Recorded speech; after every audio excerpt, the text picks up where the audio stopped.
Yeah, lots of people will have looked at that bureau and thought, I'll just throw it away because it's too far gone. The gentleman donated that piece. I believe it was his father's, handmade for him. So he has a lot of fond memories of it from when he was a child.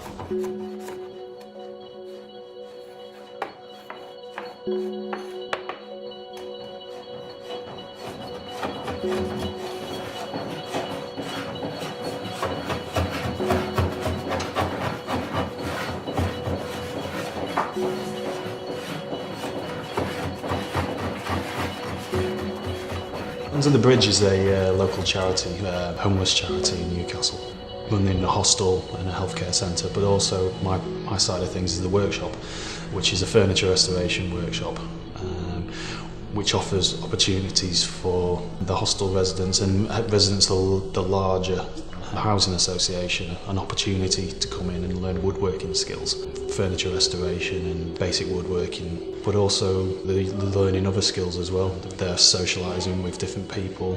One of the lads that's been there for 30 years. There's some that just stay for a few weeks before they find something else.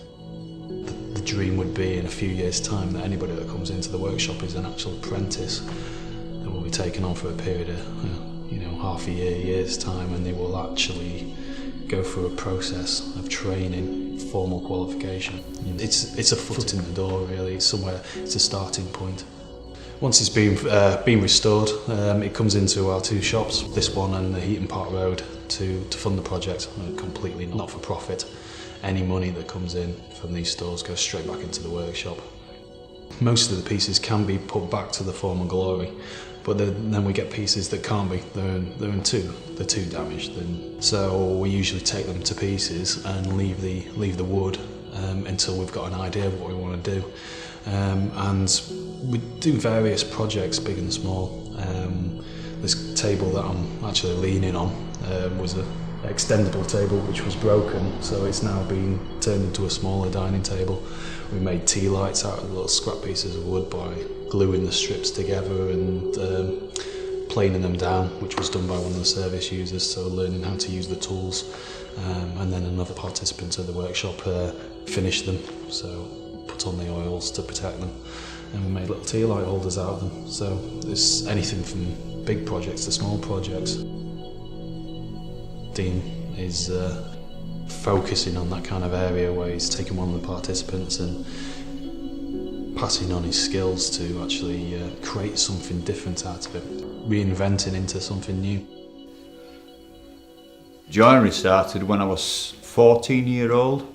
I used to do spare time work for people I know, and my original career was going to be in the Navy, but grandparents all ruling and things like that you need an apprenticeship.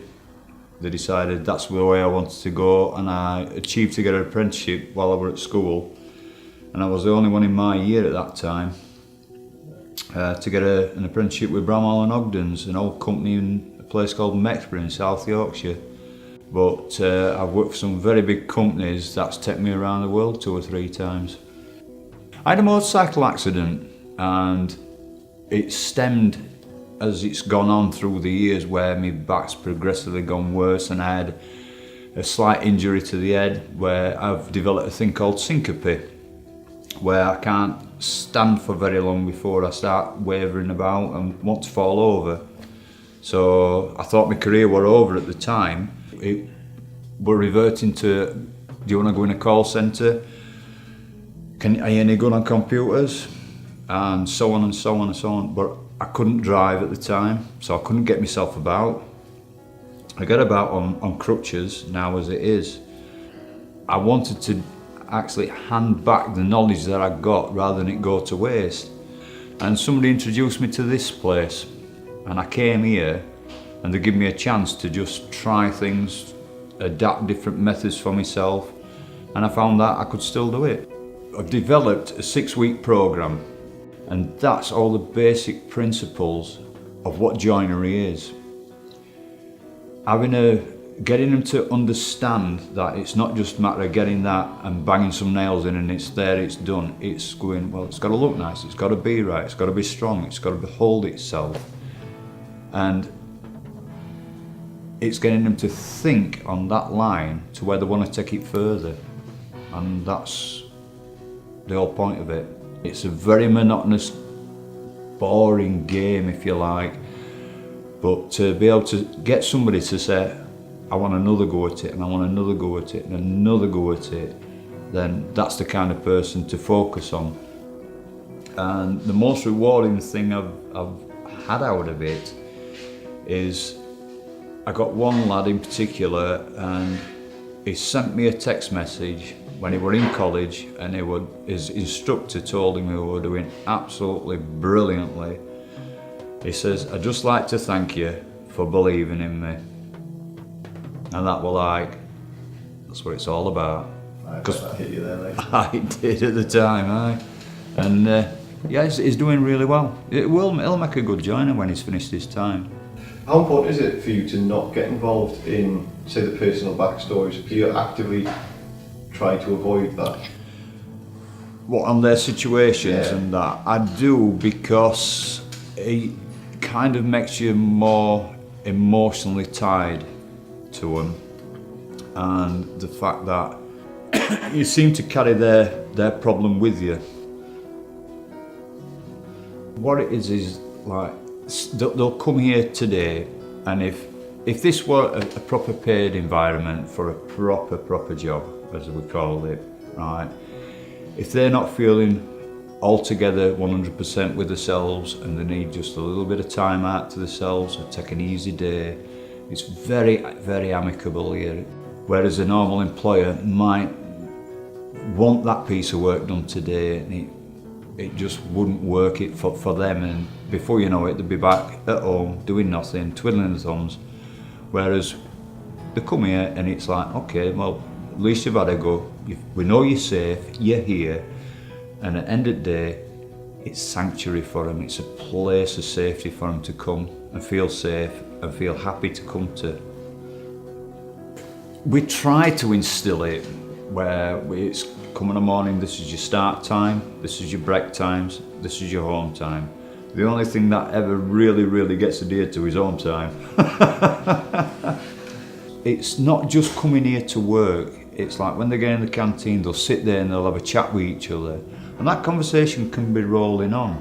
But when they leave here, they've probably got nobody to talk to. They're on their own, sat in the flat, in the house. They've just got nobody. And even if they have got somebody, they could be sat at home with the family and just be as lonely as anybody.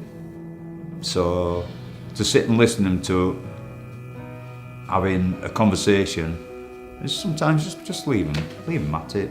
Just let them have a talk. There's no vast great pressure as far as I can see, and I like it that way. It's my focus is more on the people and that sideboard there. I think it's more of having a feeling of achievement for themselves, to say that they've been able to do something, and I will walk past the shop and see an item that they've done and say, I did that. And a lot of them I've seen that have come through here have just got nothing to their lives. It's kind of been shunned away from them, and they feel as though they're a social outcast, if you like. Nobody wants to know them. But here it's more of a thing of, well, we do. We want to give you that chance to actually come, give it a go, and show your worth and see what you like.